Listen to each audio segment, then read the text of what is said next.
Welcome to Rani's kitchen.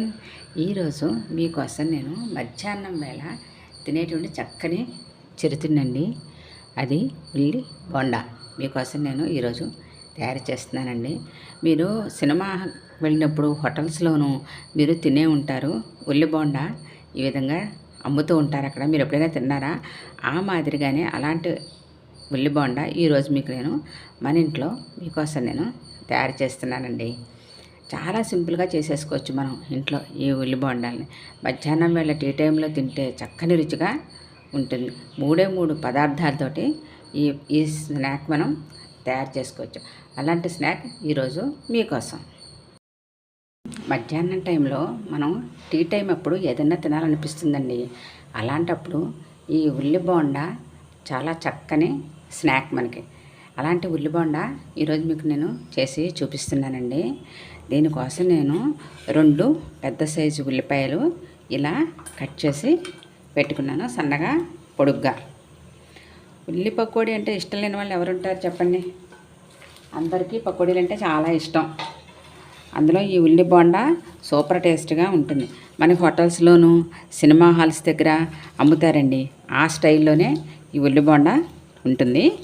First ఈ onions అన్నింటినీ కూడా మనం ఇలా సన్నగా కట్ చేసి పెట్టుకుని, ఇప్పుడు దీంట్లో ముందు సరిపడగా సాల్ట్, దీనికి సరిపడగా వేసుకుని ఒక్కసారి ఈ ఆనియన్స్కి అంతటికి ఈ సాల్ట్ బాగా పట్టేట్లాగా కలిపేసుకోవాలి. అప్పుడు దీంట్లోంచి వాటర్ వస్తుంది కదా మనకి. సాధ్యమైనంత వరకు మనకి పిండి కలుపుకుందుకు ఈ వాటరే సరిపోతుంది. ఇలా మనం కలిపేసుకుంటే పీసెస్ లాగా కూడా వచ్చేస్తాయి ఆనియన్స్ అన్నీ కూడా.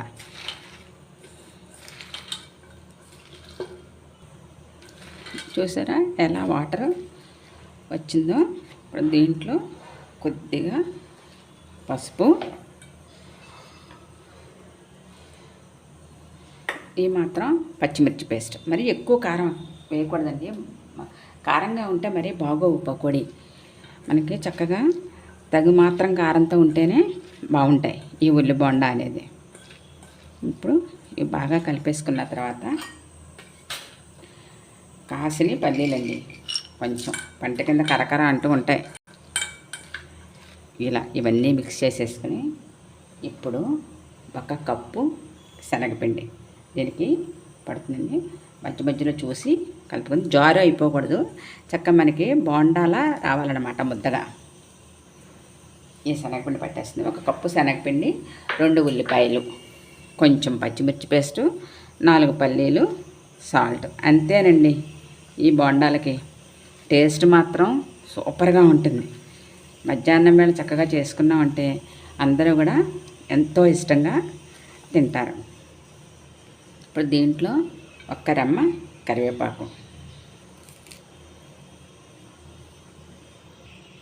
ఒక్క చుక్క వేద్దామండి. వాటర్ ఎక్కువ వద్దు, కొద్దిగా అంతే సరిపోతుంది. ఇది ఎక్కువ పల్చనే అవ్వకూడదు, అలా అని మరీ గట్టిగానే ఉండకూడదు. మనకి బోండా రావటానికి సరిపడగా ఉండాలన్నమాట. చూడండి, ఈ కన్సిస్టెన్సీ అయితే సరిపోతుంది. మనం ఇలా తీసుకున్నప్పుడు మనకి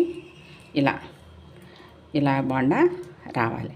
అంటే శనగపిండి అంతా ఎక్కువ పట్టేయకూడదు, అలానే ఉల్లిపాయలు ఎక్కువ ఉండకూడదు. ఇలా సరసమానంగా మనం ఇలా వేసినప్పుడు మనకి బోండా ఇలా రావాలన్నమాట. ఇలా కలిపి పెట్టుకుని ఇప్పుడు ఆయిల్ వేడి చేసుకుందాం. ఆయిల్ పెట్టుకుని, ఆయిల్ హీట్ అయిందో లేదో చూద్దామండి. వేడెక్కింది. ఇప్పుడు మనం చక్కగా చిన్న ఉల్లి బోండాలు వేసుకుందాం. మరి హై ఫ్లేమ్లో పెట్టేయకూడదండి, అలా లో ఫ్లేమ్లో కాదు, మీడియం ఫ్లేమ్లో ఉండాలి. ఎందుకంటే మళ్ళీ లోపల ఉడకకపోతే పచ్చిగా ఉంటుంది. అందుకని మీడియం ఫ్లేమ్లో పెట్టుకుని దోరగా వేయించుకోవాలి.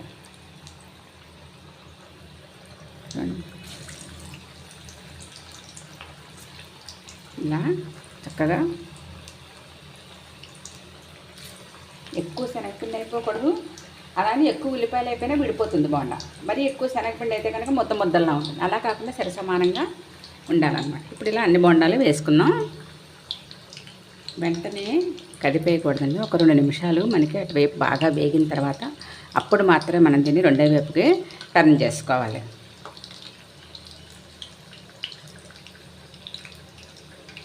ఇప్పుడు జాగ్రత్తగా రెండో వైపు టర్న్ చేసుకుందాం. చూసారా, అలా బాగా వేగాలన్నమాట రెండు వైపులా.